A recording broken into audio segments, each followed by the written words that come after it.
Those are the only ones I've ever had were a deep tissue massage, like a deep state massage. Deep state tissue massage. Yeah, it's old brown eyes. Yeah, exactly. old long nosed brown eyes. Call him father. Dude, I do get really concerned about the fact that my Christian friends from church will listen to this. Female body instigation. I'm an FBI investigator, which means I'm a female body investigator. That's right. If you investigate female bodies, I'm investigating you. Whoa. See, that's actually the force that we need. And then when I come and talk to you, I say, hey, how'd you do that? What do you do? What do you do when you investigate the body? How can I get good at that? Investigating. But that's not the level you're going to be talking at, right? No, probably not. I'll probably be talking more about here. Okay. Well. Anyways. Why? See, I made yours a lot higher. CIA would be the Clit Investigation Association. Asshole. No. Clit in asshole. Clit instigating Analoid. Assassination. Whoa. It's like a Helen of Troy The Central Israel Clit agency. got me to. Oh. Yeah. Whoa, that's what it should be called. That's what it might as well be called. Whiz. I call it Mossad. The manly organization sexually surrounding all dearths. I'm trying to get my shit massaged. She massaged my nuts. Hey, yeah, could you give me a nice massage? I want a nice massage.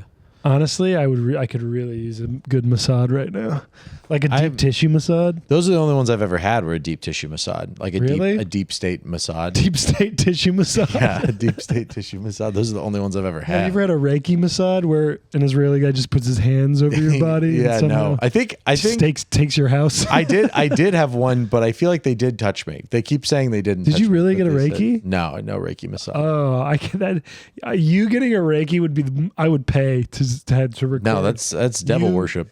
You doing this and just being like, yeah, this is stupid. Nuts. Well, here's the thing though. I do really like when someone barely touches, like the barely touching thing.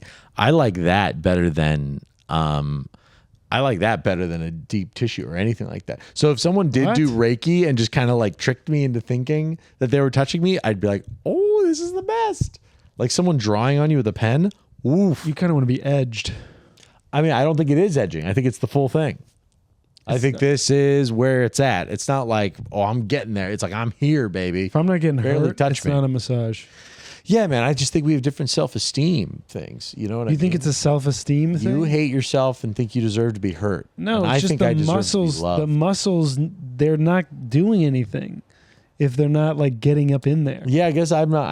You're not familiar with scraping and glarping or whatever it's called. I did deep tissue in high school when I was younger. I needed that, and I'm sure I do need it now.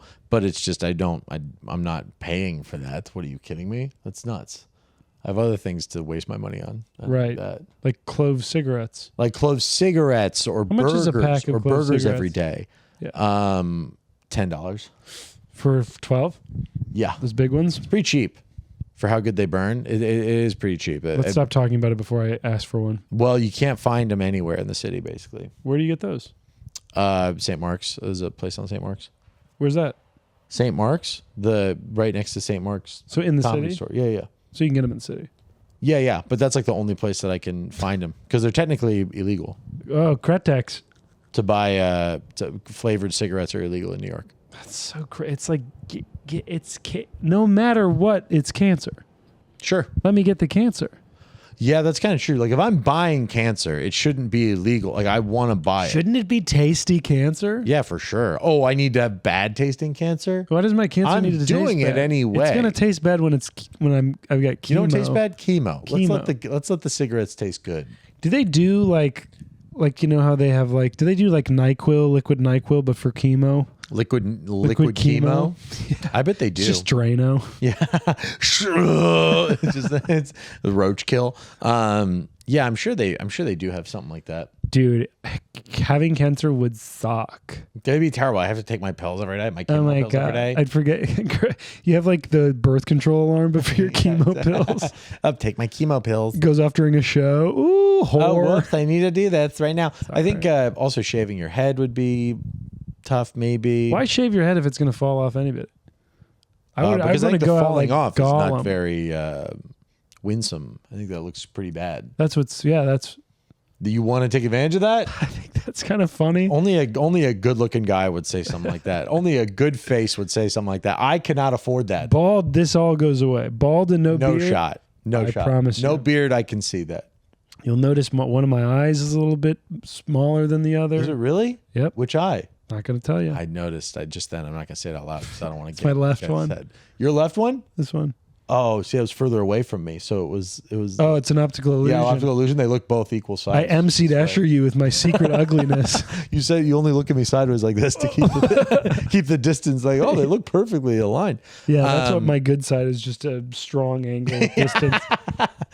Yeah, I mean, I think. I don't know. I could not afford that. My face card is not strong enough to withstand hair falling out. I just need talked about this before, but this is kind of, I think, why I know I'm not gay, amongst other things. Sure. Is that I can't really tell when a guy is like good looking or bad looking. I can tell when he's ugly or when he's really attractive. That is the gayest thing you've said. But that's not gay. The fact that, because with a woman, I can be like, she's a 6. That's awesome. But with a guy, I can't understand the nuance of the middle. That's crazy. I don't understand that at all. I totally. It's because you're gay. Although the reality is, though, here's the thing: when you get into the middle, there's so much variance because people are into different stuff. Like for some that's people, the thing. You have to be into it. Legit, I'm a 3. But to some people, some people out there might cap me at a 6.5 or a 7, and that's because they're into what I got, which is a dad bod and big legs, and that's it. Right. You know? But like other people, like look at the rest of me and they're like, I don't but I'm saying, I think that this is evidence of my slight bend towards heterosexuality. Slight, sure, is that I can't. It gets blind in the middle. I can only tell the extremes. Yeah. I have no nuance because I have no flavor for it. You know? Sure. Yeah, you've never tasted and really grown a palate for it. When I was trying to smoke cigars to be cool, and this is before Joe Rogan was doing it, so you can suck me. Yeah. This was in high school and college. Yeah, 2014 to 2018. Yeah. Way before Rogan Rogan was even around. Yeah. But I never actually could tell a difference from the cigars. I didn't like them. I could between the super dark and the lighter ones, but like that's, the extremes. Those are the extremes. And the middles. You don't like cigars. No, I hate cigars. There you go. That's what I'm saying. I love men. Well, that's what I've realized. So that's the stepping stone to men is cigars. But the cigars made me throw up. Warms you up getting a big phallic thing in your mouth and then a nasty taste in the back of your throat. For literally days. Primes. Days. Dude, I would be sick for like... It can. For days? Not days. That's what I'm saying. If it stuck around for days... Maybe if you're blowing a guy who smokes a lot of cigars. Oh, interesting. It's like pineapple and cigars. Really stick to your cum taste. Yeah. I think smoke and really coffee and asparagus makes your jism taste nasty. I thought asparagus was like just a pee thing, made your pee like kind of greener. I think it's a whole. It does it to the whole. The whole just area down there. No, like the hole. Oh, the hole. Oh, it takes the hole. Yeah, puts a filter. At all the asparagus juice goes to the tip. Sure. Yeah. It's like those charcoal filters you put on a faucet. Oh, yeah, I see what you're saying. I do think, though, if you're going to make your cum a different color, I think green is the color to go.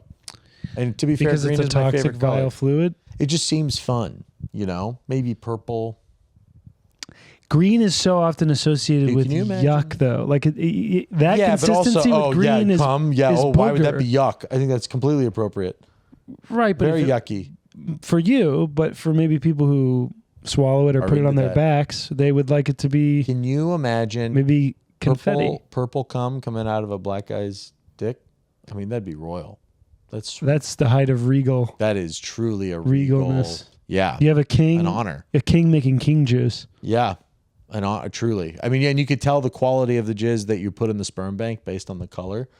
Oh yeah, so it's higher quality if it's purple. Yeah, for sure. That's royal. That's royal jizz. I think that. Well, anyways, welcome to our Bible podcast. This is another episode of Call Him Father.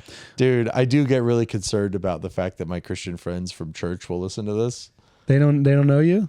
They know me, but again, at church, I'm not like, hey, what color would you want your jizz to be if your dad could see it? You know, I'm not like... Do they have different... Do you feel like you code switch? Well, it's weird You because more content switch. I content switch. I talk the same way, but I don't like code switch. It's just like they're not interested in that. You know? I'm reading the room. They're not. It's not like I'm like, oh, hello everyone. It's so good to see you. Like I'm talking the same way. Right. But yeah, content switch for sure. I'm not. Have you ever code switched? Have you ever tried it out? Huh. I don't know. Did you have a black guy face? Black guy phase? Yeah, were you No. like a wig? Dude, I had. Oh no, never. I'd know get if I can hit, say man. that. My parents. Well, They'd hit you if you acted like a black. hey, that ain't you. Hey, that ain't you. They'd say that ain't you. They talk like black That seems people. hypocritical. Be like, see, and then I'd be like, and they'd be like, sorry. You're right. It is fun. I had to hit my kid, so I just had to put a face on. No, I think. No, I didn't really. I had two of my friends.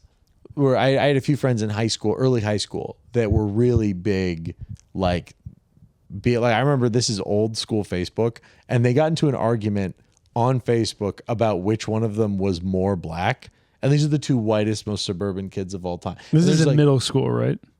They were in middle. They're younger than me, so they were like in 7th grade, and I was in 8th. That is the appropriate time to have this. And they were like, "No, you just think you're black. You just." And he's like, "I'm way blacker than you." And it's like these kids' names were Andrew and John. It's like they're the whitest. They're the whitest. Obviously, I've met a black John, but I don't know if I've ever met a black Andrew. A black Andrew? Yeah, no. I mean, like it was crazy. And then Black Andrew is going to be called Black Andrew. Yeah, that's how rare that is. Oh, Andrew, Black Andrew. Oh, whoa. All right. Yeah. I mean, I do think that. I think because I saw them do that and I thought that was so embarrassing. Sure. I was like, why are you guys trying to be a thing? Like, that's so weird that I think it pushed me even further away from ever even having a chance to try to be black, you know?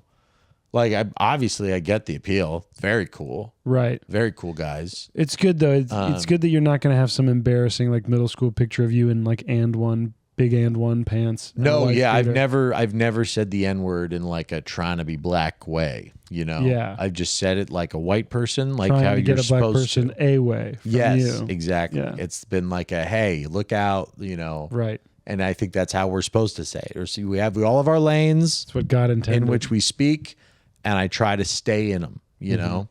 Like, that's why I tried to do a joke about that, about how like when white people do black accent, it really bothers me. And I'm like, is that racist of it to bother me? I've had the same question. Am I like, hey, stay in your lane. You can't talk. That's them. That's them talk. And I'm like, is that bad of me to not like? It feels like it's not my right to be upset at that. It's if black people don't like it, they don't like it. But it feels weird for me to not like it. Yeah, because like, why don't you not like it? Yeah, exactly. Because to me, it feels inauthentic. Part of it's inauthentic. Yeah, but also, well, one, people are allowed to be inauthentic, but two, true. They could, some people, not any of the, very few of the ones that I've seen do it, but some people, like Southern people, really just like, there's no difference at this point. Sure, Southern people, well, dude, there was the kid at the mic today that didn't even fill the 3 minutes of time, basically. Like, you know who I'm talking about? Yeah. I forget. But that's the other thing is that's just how like Zoomers talk. All Zoomers talk like black people now. But this felt like extra. There was extra sauce on it. This did not feel like that. He was from California, I bet. Yeah, exactly. Yeah, dude. It just was so. I was like, oh my gosh, dude. I don't know. I had a phase where I was, you know, I was making movements with my hands, and I was wearing. Interesting. I was wearing the and ones, and I was flipping my hat backwards. Sure. And what I will say is that is when I had, other than now because I live in New York, but for Wisconsin at the time, that is when I had the most black friends. Right. Well, okay. So what came first? Did you wear the and ones and then they flocked around you, or were you around them and then you're like, I should throw on some and ones? The second one. I had black friends and I was like, they all have Jordans, and then I got a pair of Jordans. I was like, these are nice. Whoa, interesting. And then I think I just started listening to rap music. Yeah, see, rap music never captured me. I never really got it. And the whole Jordans thing, I'm like, oh yeah, those are cool shoes, but I was never a basketball shoe guy. Like I'm like, that just doesn't interest me. Yeah, I didn't play basketball either. It was just a genuine, like, I played basketball, but I just got like different basketball shoes. I didn't need to wear like fashion, don't crease Jordans. I was just like someone, I remember this kid, Zach, in middle school, black kid. He was like, oh, I got the Jordan like 4s or whatever, Jordan 5s. I forget. And he was flexing them, and I was just like, all right, yeah, those are some shoes. Mm-hmm. Just it meant nothing to me. It meant nothing to me. Oh, they're sick. It's just like, yeah, it's a hobby thing. I just wasn't into that. So I think the big thing is like difference in interests too. I was like, well, I'm just not interested in what you're interested in, and there's not like hate involved. It's just like never the two shall meet. You know, never. Well, not never. You know, we both never. I'm never gonna meet them. It's just yeah, it was just like, you know, we'd play sports together, we'd play basketball, we do that, but it was just like, yeah, I never tried to be. Wait, what's worse, if I had liked it and then gotten black friends, or with the way I did it, had black friends and then started to like having Jordans and stuff? I think having black friends first is more important, because then you became friends, and your friends obviously. Really, we were just sharing cultures. They liked, or I liked that the cool shoes. My friend Jervon taught me how to dance like Michael Jackson. That's awesome. And he liked eating dinner at my house. Yeah. Eating dinner as a family. That's a very white thing to do. Yeah. Right. So and he also liked that I had a computer that we could watch porn on.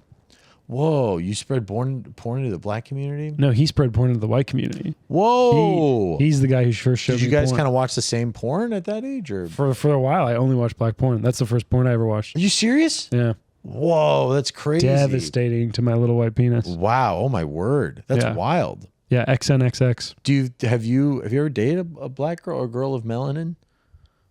That is more racist than just calling her a black girl. Well, I didn't just mean a black girl. I meant maybe a Mexican girl or I know, but you can't look the way you do like a restoration Teddy Roosevelt and say a girl of melanin. You know? I mean, I guess just you look like you're swinging off of a horseback when you say girl of, like you've where'd the girl of melanin go? Yeah, like she's in a net somewhere. There's these poor melanin girls. They don't know what they get into. I've gone on a date with, but never dated. Sure. Okay. But I'm just wondering if connected with on some levels, but created like an interest for you, if that's how you became sexually awake. No, because all that they're still banging white chicks and a lot of that stuff. Oh, I thought you were talking pure black porn. Both. Okay. But the first porn I ever saw was a white girl sucking a big black dick. Oh man, that's really a lot. Really, it made me, and this is not because of the race. It's just because it was so sexual at such a young age. But it made me so queasy. The first time I saw porn. Well, yeah, also the noises it's kind of like you're getting, it's too much. It's weird watching porn at that age because you are kind of molesting yourself.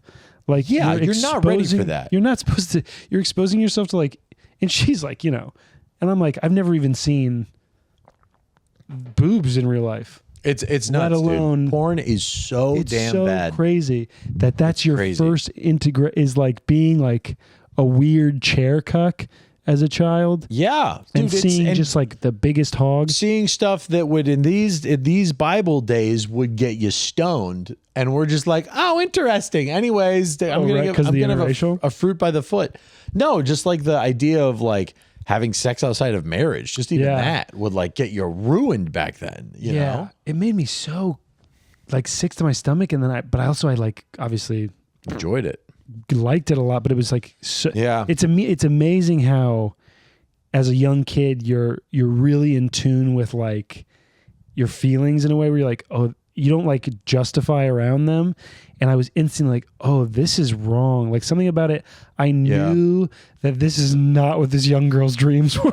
Like, yeah, you're like, I could just tell it's off. Like she's appearing to like it, but something about this whole scenario, including my interaction in it, is really not good. Yeah, for sure. And then the question is, you're like, but I also do like it. But I'm also going to watch this every day for a couple of years. Yeah, for a while. Maybe a decade. Yeah, man. And it's crazy how much, but it is interesting to think how in tune we are, but we don't have the discipline to stick to that intuition of like, oh, this is not good for me to watch. I think I'm not going to watch. Well, because also there's the it's not even intuitive, like the chemical thing happening inside of you. Like, I do need to bust immediately right now. Yeah. Like when you're 13. Yeah. I mean, it hasn't actually gotten any better since now that I'm 29. Oh, really?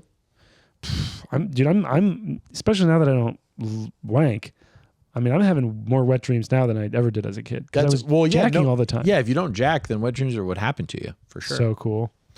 Cool. Do you like them? Do you like the wet dreams? Yeah, they're awesome. I guess I almost had one the other day. And you cut it off? You wouldn't even let yourself No, I didn't that? cut it off. I think in the dream I was trying to figure it out. I was like, why isn't this going? You got ED in your dream? Yeah, no, I did. Oh, this never happens. There was no dysfunction. It just wasn't. It wasn't shooting. I was out of blanks. Whoa! Because you sleep on your back? I don't know. I'm more of a side sleeper. Well, you want to talk about the Bible? Yeah, let's dive into this.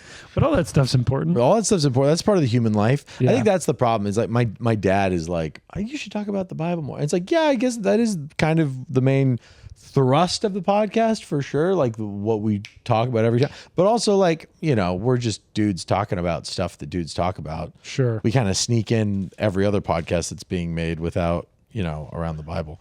Where did we leave off? We left off at the death of Aaron. Death of Aaron. Oh, excuse me. Sorry, we're recording at 3 p.m. I'm pretty tired. I think this has been. Oh, we did Moses strikes the rock. Yes, I looked up that rock, by the way. Yeah, did you see it? Yeah. Isn't it cool? It's not in the right location, but it still looks cool though. Yeah, it's from an earthquake, but yeah, it does look cool to see a split rock. It looks pretty cool. What location is it in? It's apparently, I'm going to mix these directions up. But the space that it would be if it was the rock, according to the Bible, would be east of a certain place, and the rock that you're talking about is west of that certain place. But it's in the middle. It's in that Saudi Arabia type area. Saudi Arabia? It's in this area. It's in the Middle East. Right. It's in the Middle East. An ancient Near East, actually. Ancient Near East, but it's not like super north. It's not like completely out of the area. Okay. That's all I need. There you go. I need a very little evidence to really hold on to this. There's also pretty clear evidence that it's from an earthquake. Yeah, I got no problem with an earthquake. God can cause an earthquake and make water shoot out of it. You know what I mean? Okay. That doesn't seem... The one weird thing is there is a indent on the side of it that says from Moses' staff. Yeah. See, well, that's a little too on the nose. I don't know. Really? Now I don't know. Now you're skeptical. Yeah, exactly.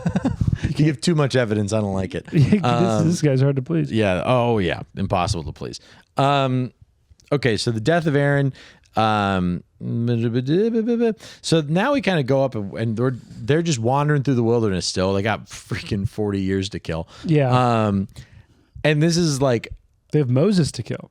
They have Moses is gonna die. If I was smart and a younger person in the generation, I'd just start killing all the other people so that we could just go straight. But they said 40 years. They said you're going to wander 40 years. I forgot about that. So it doesn't matter if they all die. It's not like God's like, they're dead?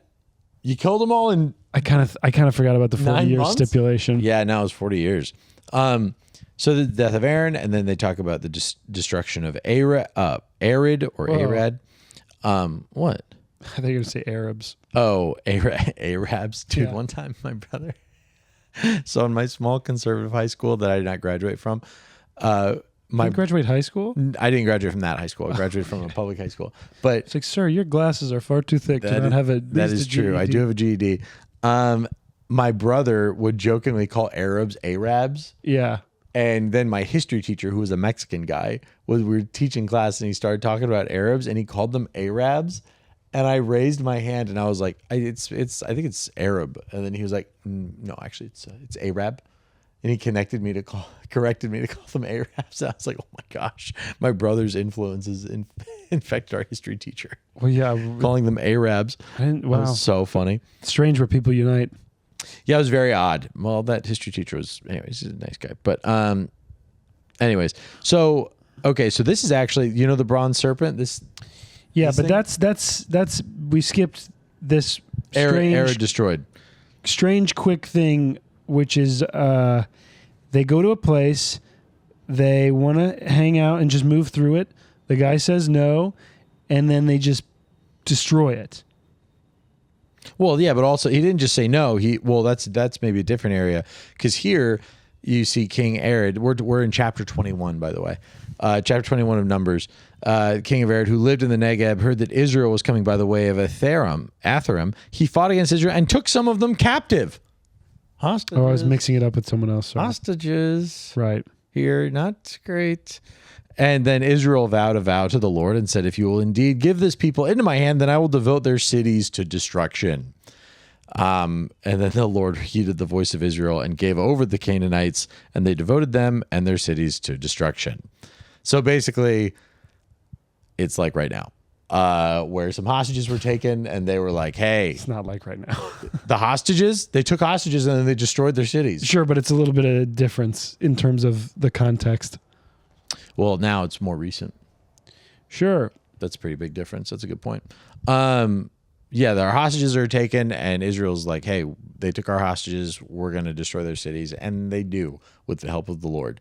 And then again, it goes on to verse 4. And the heading is... Wait, before we go to that, what is interesting to me, I didn't read any notes about it, but it's like Israel talks to God specifically. It doesn't say Moses. I don't know if that had any significance. Like, this is the first time where I've seen it and that I can remember where Israel as a nation is speaking to God instead of it being going through Moses.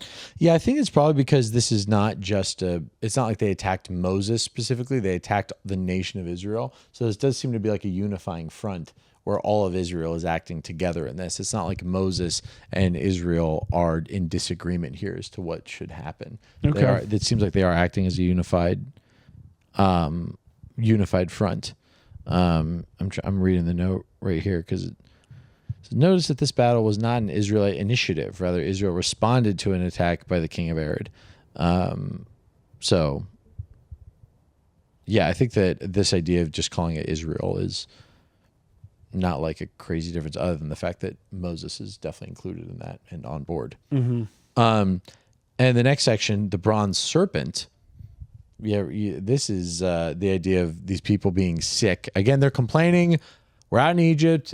We're out of Egypt. It's terrible. People are getting sick. We're dying. The people spoke against God and against Moses. Why have you brought us out of Egypt to die in the wilderness? For there is no food and no water, and we loathe this worthless food. There's no food, no water. And by the way, the food that we have sucks. It's like there's no food. I mean, there's food. It's just not very good. It's just I don't like it. But when the food is not very tasty, it might as well be no food. Yeah, except you do get to eat it. Eat your food. Then the Lord sent fiery serpents among the people, and they bit the people, so that many people of Israel died. And the people came to Moses and is like, hey, sorry, we messed up. For we've spoken against the Lord and against you. Pray to the Lord that he may take the serpents away from us. And then from here, they made a bronze serpent that Moses... Was it Moses or Aaron? I believe Moses was supposed to... Aaron's dead. Oh, right, Aaron's dead, so it must be Moses. So Moses made a bronze serpent and set it on a pole. And if a serpent bit anyone, that person would look at the bronze serpent and live. Serpent on a pole, people look up at it, they're healed. I don't know if that means like instantaneously or if it just means they will not die. That is the serpent that's on the pole of all of the ambulances that you see. So call back to this. If you look at a symbol on an ambulance. That's not a Greek symbol? Nope, not to my knowledge. Maybe it's an additional Greek symbol, but if you look up the picture of I thought that was the staff of Hermes. Well, now I want to look it up. I'm doing this so I can... we'll put in a little bit of a spacer here. Right. Well, and by we, I mean Josh. Yeah, because I'm the one doing this. Ambulance serpent... Pent. Look at that. Well, that doesn't tell you. That's the snake on a bronze pole. It's a callback to this. Maybe this one does look more. Showing me the picture does not answer the question. Yeah, I mean, you see what I'm saying doesn't seem totally out of left field here. No, right? I'm not saying it's out of left field. I thought it was something else. Greek symbol here. It says Greek symbol. Origin of Greek style of medicine. Maybe it's both. I'd like to think that it's both, so we can both be right. Just so that you're not wrong. Well, I mean, you see how the guess isn't crazy out of left field. It comes from the Greek god of medicine, Asclepius. Sounds Jewish. Asclepius, all this stuff over here. Oh, no. He is often depicted with a... Okay, so I was wrong because I called it the staff of Hermes. Yeah, Hermes is like the messenger, I think, or something. Messenger of the gods. The rod of Asclepius. Okay. Just one snake is the true symbol. The symbol of ambulance is the use. If it's two snakes, it's not an ambulance. Yeah, it's Asclepius. Rod of Asschlepeus. Very interesting. Asclepius. Rod of Asclepius. Whoa, man. This guy's got a snake around a rod. I wonder what that dude was interested in. Deity of Greek mythology with healing and medicine. That's so interesting. Dude, I heard a great word. God damn it. Can I use your phone for a second? Please. I heard this great word yesterday. Atropaic. Have you ever heard this word? Atropaic? It makes me think of atrophy. Apotropaic. Apotropaic, having the power to ward off evil, bad luck, or harm. So, like, there's symbols. Apotropaic magic is like symbols and like gargoyles and stuff that like ward off evil. Oh, sure. Evil very creatures. common in like the medieval whatever. Yeah, and someone used it in the context of like rituals that they would do like before they would like do scary horseshoes. Things. Yeah, or like a 4-leaf clover or something. Yeah. Isn't that a great word? Apotropaic. Yeah, that's crazy. That stuff like scares me. Not horseshoes, but just this idea of being like ward off evil. I'm like, like, but a lot of them are so scary that's why they ward off evil. So some of them are spooky. Maybe I'm the evil they're trying to ward off. Maybe that could be. That doesn't make me feel very good. Wow, that's fascinating. Okay, so Josh is wrong. Ambulance servant, but what if I type it in here? What if you directly type it in? What if I directly... Your ambulance servants, please make me The connection between ambulance, serpent, and Moses, those are the 3 words I typed in. This is the AI overview. Stems from the biblical story in the Old Testament where God instructed Moses to create a bronze. When I really prompt it to say what I want, it says what I want.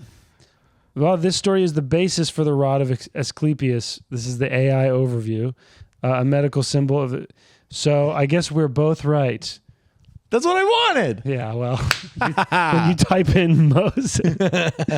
Moses, also, I can't be wrong. Right. I typed that in. Please let me have typing into this. Google, please. Please. It's 6 people might listen to this. I need to be right. I can't be wrong. Okay, so the Rod of Asclepius and Moses. Yeah, exactly. Hey, you got a title. Right. Yeah, all right. That's the title. Okay. Okay, so that's people look up at that bronze serpent they live. Also, the idea of a serpent on a staff. What is that a foreshadowing of, Grant? Jesus? On the cross. That's right. Isn't the devil a serpent? He takes the form of a serpent in the garden, but he's not like purely a serpent. It's not like it's weird to put Jesus in that. Right. Well, they looked up at this serpent on a rod for healing, and we look to Jesus on a cross as who's going to be cursed to hang from a tree for our healing. Very foreshadowing. Cursed to hang from a tree. Yeah, it's a Deuteronomy thing. It's later in this. Oh, you're okay. It's a prophecy of the one who will save, cursed to hang from a tree. Okay. And Jesus hung from a tree.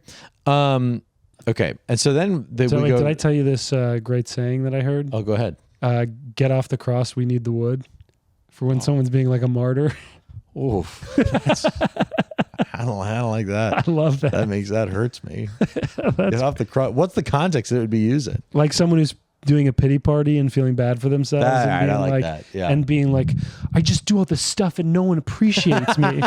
You just say, get off the cross. We need the wood. That is funny. Yeah, that is funny. Hey, just move. Yeah, that is very funny. I like that. Okay. I thought of it directed at Jesus and I was like, oof. I don't like that. Although he is off the cross, which Catholics don't seem to focus on too much, but via the crucifix. Okay, this next part, I'm going to be honest, these next 2 parts, I kind of picked back up mostly with Balaam, but the Song of the Well, do you have things to say about this or no? No, I mean, basically they're moving through the wilderness. They're asking different people if they can get water. A lot of them say no. They're getting a lot of rejections. And so eventually they're like, we're going to dig our own fucking well. And so to celebrate that, they write a song. And I got to tell you, there's a reason that most Jewish people are managers, because the actual creative business, you're not seeing it here in these songs. Wahab bin Sufa in the valleys of the Arnon. and the slope of the valleys that extends to the seat of our and extends is not a good song word. and extends it extends. It's like that. That's a good litigious word. That's a good contract word. Yeah. That's not a good song word. Do you think whoever wrote this song, some other guy was like, we could make a lot of money, like it was probably like becoming their manager? What probably happened is someone wrote the contract first, and then someone was like, "We should write a song about it." And he's like, "There's a song right here. Just sing it to a tune." Right. They just used the contract and sang it to that. And from there, they continue to Beer. That is the well of which the Lord said to Moses, "Gather the people together so that I may give them water." Then Israel sang this song, second song. Spring up, O well, sing it up. to it. Nope, sing it. Sing it. Spring up, O well, sing to it. The well that the princes made, that the nobles of the people dug with the scepter and with their staffs. That sounded a little bit lounge singery for a second. You sounded with like their scepter and with their staff. Yeah, exactly. Like, and then it just ends, and they're like, yeah. Anything else? You're like, nah, it's the whole old thing. Brown eyes. Yeah, exactly. Oh, long-nosed brown eyes. Oh, curly hair, brown eyes. Frank Seinfeld. That's so funny. Yeah, it's tough. Spring me up a well, sing to it, the well that the princes made, that the nobles of the people dug with the scepter and with their staffs. In other words, I am a Jew. In other words, something about money. No, I already did the Jew thing. But you said Jew, and then I was going to make it more. But it was fly me to the moon, and I said, fly me to the Jew. Fly me to the moon so I can tinker with the stars. The laser beam we put up there. Yeah, that's true. Mm-hmm. Man, I'm excited for that laser to be done. Yeah, when is that going to get done? Come on, guys. Forget about your next Christopher Nolan film. That's why we need to give APAC more money so they can finish the laser. Just so they can move on to the next thing. Yeah. You know what I mean? It's been so long.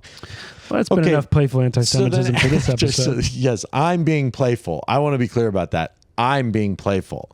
And I want to be clear, Josh is being playful. King of Zion defeat. This is the one that you were thinking of earlier. Yes. Yeah. Okay. So this is Israel again traveling through another place, Sihon or Sihon. Sorry, there's always like two pronunciations. Sihon, the king of the Amorites. Yeah, Amorites. And basically Israel's like, let us just come through. We're not going to touch your stuff. Just let us walk through your land. And they're like, now. Yeah. And then what happens? Well, it is like 1 million people allegedly. Sure. Yeah, it's a lot of trampling, land, so you know. It is a big ask. Yeah, for sure. And also it's like if they're in there, then they can do a lot of I understand their side. Yeah, I get the hesitation. Right. You know? But they say no. And what were you saying? Well, I was going to ask you what happened after you said no. I forgot. He gathered all his people together and went out against Israel to the wilderness and came to Jahaz and fought against Israel. And Israel defeated him with the edge of the sword and took possession of his land from the Arnon to the Jabbok as far as to the Ammonites. I mean, we know these places. They fuck him up and they take everything. Yeah. It's kind of like, hey, can we just pass through? And the guy's like, no. And then you just kill him. And you're like, right. All right, we didn't have to do this, but you wanted to fight us, so here, fight. Did they want to fight them, or did they just say, no, you can't come through? He says, we will not drink. Okay, so this is what Israel said. Let me pass through your land. We will not turn aside into field or vineyard. We will not drink the water of a well. We will go by the king's highway until we have passed through your territory. But Sihon would not allow Israel to pass through his territory. He gathered all his people together and went out against Israel to the wilderness and came to Jahaz and fought against Israel. Okay. So they didn't even wait for them to get into their land. They went out to them. It's like if we were like, hey, we don't want Mexicans in this country. And then we went into Mexico to kill them. I think that happened. Oh, really? When? Isn't that the Mexican-American War? Yeah, but it's America now, so it's different. I'm talking about... And my bad. That was when everything was still kind of for grabs. Right. But now we've really settled. I mean, it's in that logic, kind of everything's always up for grabs. Not anymore. Okay. The boundaries have been set. Oh, right. Okay? Well, good. California's ours. And everyone's respecting them. Yes. Thank you, guys. Well, so yeah, that is the beginning. That's not the beginning, but there's a lot of that that kind of just keeps happening, I guess. King Og defeated. They asked to move through it. There's another song, by the way, which we're not going to sing to you. No, we can't. Because it's mostly names of places that we can't pronounce. Yeah, exactly. But they asked to move through. They say, we're not going to touch anything. And then the people are like, no, we're going to kill you. And then instead the Israelites kill them. Yeah, it's kind of like, it's so basically, and that does lead us. So it happens again with King Og. Yep. And then it goes to chapter 22. This one is a pretty intense line though, because so they, the Lord said to Moses, do not fear him. And that's King Og. For I afterwards are going to be taking on Doc Ock.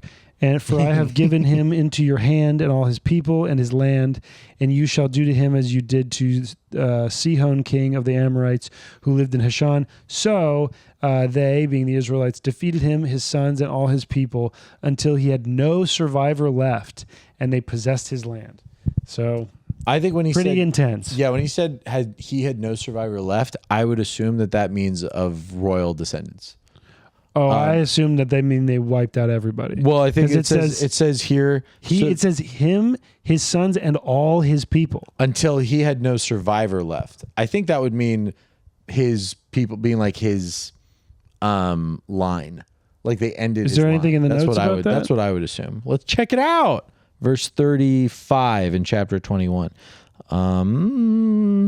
This is reported more fully in Deuteronomy 3, 1 through 11. This large area in northern Transjordan was later settled by 3 tribes. That's the world's best WNBA player. Transjordan. Yeah, they are dunking on folks. Yeah. Transjordan. Good for you. I didn't really know. Let me see. It doesn't really speak to it here. Well, let's just assume that I'm right and move on. Yeah. So I already got what I wanted, which is both of us being right. So how about now you just be right this time? You would have preferred just you be right. I mean, of course. Okay, so then this process that you think it's going to happen again with Baal-Ak and Baal-Am. Balaam. Okay. I do know the pronunciation of that one. Okay. I do know the pronunciation of that, and here's why. Because the story of Balaam is nuts. I know it's for your blood sugar, but it is funny to on the podcast be checking your phone. Yeah. Like, all right, when is this over? No, yeah, it's not about that. I'm checking my. No, it's for health purposes. Have I ever told these people that I'm a diabetic? Probably not. I'd be surprised if not. It's all you talk about. I'm talking about. Oh, my diabetes. Get off the cross. We need your insulin. Yeah. Get off the needle. We need your insulin. Yeah, exactly. Sorry, guys. It's so expensive because of Martin Shkreli. Dude, something happened. I don't know what happened last time I filled out my prescription. Normally $35 is like a box of insulin for me, which is like a little over a month's worth. Yeah. And last time I paid $35, I got 3 boxes. I don't know what happened. I got traced the amount. It was amazing. I think Temp is trying to make up for some stuff. Wow, awesome. He did something with medication. I don't know what specifically it is, but something happened with medication that he did. Wow, that's so why I voted for him. You know? Absolutely not. I didn't. If anyone cares, I didn't vote for him. I don't want to get the beautiful dusting of Zorhan on my dirtied with your Dick Cheney. Did you ever interact with Zoran? No, I never did any of the. He's kind of run in like our circles a little bit in a few ways. Well, like yeah, the comedians. people who did the Hot Girls for Zoran are like friends of mine. Yeah, are they hot or? I don't feel liberty to say. I think they're beautiful. Sounds like they're ugly. No, they're not. It's just girlfriend and friendship and. Okay. Well, one of them's a guy. I can say he's hot. Hot dude for Zoran, and he must be very attractive if Grant can tell. Exactly, because I'm so straight. Must be on the extreme end. Well, that's where it becomes narcissistic because it's really just he has a beard. Oh, nice. And it's kind of like we all got to stick together. Hot girls for Zoran. That's such a effective campaign. Literally, retards will just look at that and be like, "Well, I'm hot. I should be for." If you consider the male aspect of it, though, like the amount of performative dudes who want to get hot girl for Zoran. Yeah. I like this every now and then French accent. It also just sounds like a water droplet. You're like, well, I got to diversify my accents because it's like it's too much Jew and black guy. Too much Jew, too much black guy, too much your own natural voice. Frankly, I feel like you could kind of ditch that sometimes. Okay, you don't really need that as much. Okay, Dr. Nasal. Hey, come on. That's the thing. If I spoke in my real voice, which is this. I'd be a radio guy. That's not my real voice, but you sound a little like Rush Limbaugh there. Young Rush. Young Rush. Mm-hmm. That's my favorite era of that band. It's the name of my screenplay. Oh, that's what I did in early college. Young Rush? Yeah, I rushed. I thought that was girls. No, everyone rushes. Also, I didn't rush. I went to a school with no frats or Greek life at all. Oh. Everyone rushes. Because that's heretical? No, we weren't allowed to drink on campus. We weren't allowed to drink. So it was kind of like, what are we rushing? It's like how much water you can, like it doesn't, That's matter. Yeah. I mean, that is a different thing. But Bible. Okay, Bible. sorry, yeah. Balak. Do you want to take a swim at that? It sounds like phallic, but Balak summons Balaam. So Balaam, basically, I don't know who Balaam is, but Balaam is okay. Tell me who Balaam is. Balaam is kind of like a wizard prophet guy. Not wizard's the wrong word, but he's a guy that Why is it the wrong word? That can bless or curse enemies and peoples. Basically, Balak. Okay, that's what's interesting is he talks to God. Yes. This God. Yes. The one true God. Not a false God. Sure. So basically, this guy Balak is like, yeah, we'll see. Balak, the son of Zippor, we might see in a couple months, by the way. What? Did I say a couple months? No, I'm saying we might see in a couple months. Oh. The like, everybody's like starting to rearm with nuclear weapons and. Oh, have they? Yeah. Oh, I haven't been keeping track of that. Yeah. Why'd you do that, man? Why'd you tell me about that? Sorry. I didn't need to know that. I was living life totally fine. What's going on with this book I don't situation? know, man. This is weird. Okay, so Balak just sees what Balak first. Oh, Balak. Balak, sorry. Good. Yeah, I'll say that. Balak sees what's going on with Israel, and he's like, ah!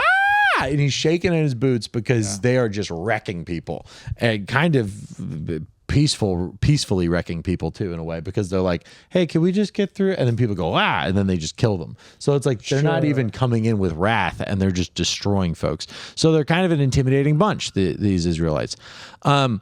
So then Moab, which is the people group, was in great dread of the people because they were many. The Israelites were many. Moab was overcome with fear of the people of Israel. And Moab said to the elders of Midian, this horde will now lick up all that is around us as the ox licks up the grass of the field. So Balak, the son of Zippor, who was the king of Moab at that time, so this is the king's son, sent messengers to Balaam, the son of Beor at Pethor, which is near the river in the land of the people of Ammah, to call to him, saying, behold, a people has come out of Egypt. They cover the face of the earth, and they are dwelling opposite me. Come now, curse this people for me, since they are too mighty for me. Perhaps I shall be able to defeat them and drive them from the land. For I know that he whom you bless is blessed, and he whom you curse is cursed. So this guy Balaam, who he blesses goes good, who he curses goes bad. And that's what these people know. They believe in Balaam's effectiveness. So they're like, all right, we got to get Balaam to curse these folks so that these people can just go, so that we could beat them, right?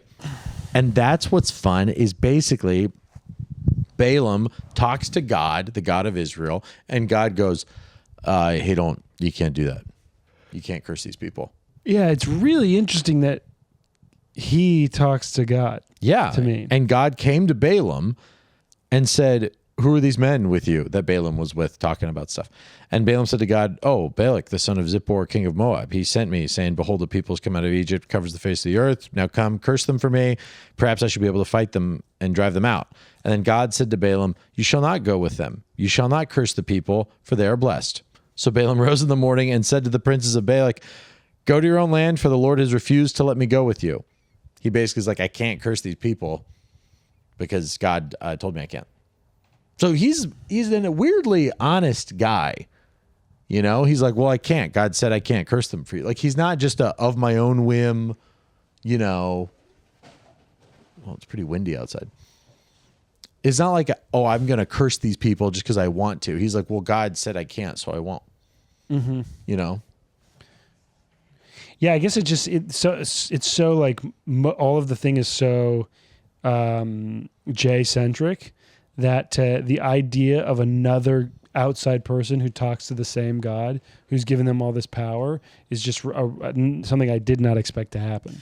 Well, I think that's what's really cool about I think, who God is. And I think this is something that Christians do a really bad job at, is understanding the perspective that God is the one true God of all people. So like if Balaam does truly have the power to bless those and curse those, if he has that power, it's a true power. It is only from the only true God, who is the God of Israel. Mm-hmm. So that must mean it's the same dude, you know? Mm-hmm. And I think Christians do a really bad job of that, because we could come into other cultures that maybe haven't heard of Christianity or understand it, and we could come in and look at their structure of spirituality and say, this is totally false. This doesn't have an ounce of truth in it, da-da-da. And it's like, well, if they're worshiping a God, and we believe that the one true God is the God that we worship, let's see how many similarities we have to that God and like compare, because maybe God's revealed himself to you in a different way, you know? Mm-hmm. I'm not out here saying that I still believe Jesus is the way, the truth, and the life, but also I think that Jesus can reveal himself to those who he chooses to reveal himself to. It doesn't have to be just the Jews or through a church or through whatever, you know? Like people often worry about unreached people groups, and it's like those people are not outside God's capacity to save, you know? Maybe we don't understand how that works, but God can do that, you know? Okay. So yeah, I think it's cool to see that God is working outside of just the story of Israel here. Yeah, I thought that was an interesting addition. Yeah. So he's like, no. And then the other guy's like, come on. Yeah, he sends more princes and more money to Balaam, being like, please do it. And so Balaam asks again, and God's like, okay, you can go with them, but you can only do exactly as I say.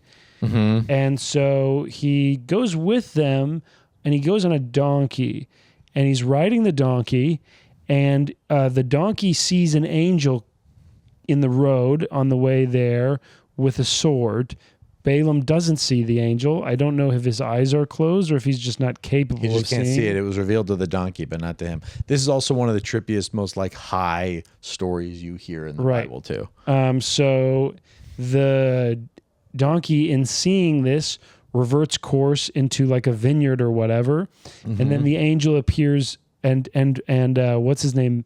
Balaam smacks him, like gives him a little kick, and then wrong way. The donkey sees the angel again in the new direction that they're going and reverts course again into like a narrower place. Balaam hits him again, and then in this new space he sees the donkey. Yeah, she sees the angel for the third time, and this makes Balaam smack the donkey with a staff, and then the angel gives the donkey the ability to speak, and the donkey looks at Balaam, and I'm really just trying to deliver this information as is and not put any spice on it. The donkey says to Balaam, the wizard, that hey, why'd you do that, dick? Fuck, that hurts. Why'd you hit me 3 times? Why did you hit me 3 times? And he's like, because you didn't do what I wanted you to do. And the donkey's like, listen, we've known each other for a while, pal. Okay, have I ever led you astray? And he's like, no, you're right, talking donkey. I haven't really questioned that this entire time, but you're right, talking donkey. Why did you do that? And then now the angel reveals themselves to, don't assume pronouns, themselves to Balaam, and Balaam's like, oh, that makes sense. Yeah, that is a really good recounting of it. I mean, it's like genuine. Maybe that sounds high and like he missed something. He really did not. No, I didn't make any of that up. I didn't mess anything up. Yeah, because it's a weird fucking story. So funny. I do want to read that donkey part again. Then the Lord opened the mouth of the donkey, and she said to Balaam, what have I done to you? You struck me these 3 times. What the hell? What the hell? And Balaam said to the donkey, because you made a fool of me. I wish I had a sword in my hand, for then I would kill you. He doesn't question that the donkey is talking. Doesn't even go, what the hell? He's like, because you went the wrong way, idiot. Yeah. If I had a sword, I'd kill you. And then the donkey said to Balaam, am I not your donkey on which you have ridden all your life long to this day? Is it my habit to treat you this way? And he said, and Balaam said, no. It's just like a full. Hey, listen, dude, you know me. I'm your donkey. Have I ever done this? And he's just like, no. And he's just like, okay. So then maybe. And then that's when the Lord opens the eyes of Balaam to see the to see the angel of the Lord. And the angel says, why have you strunk your donkey these 3 times? Why have you strunk your donkey? Why have you strunk your donkey? Why have you strunk your donkey? Why did you stunk him? The donkey. I'm going to strunk my donkey when I get home.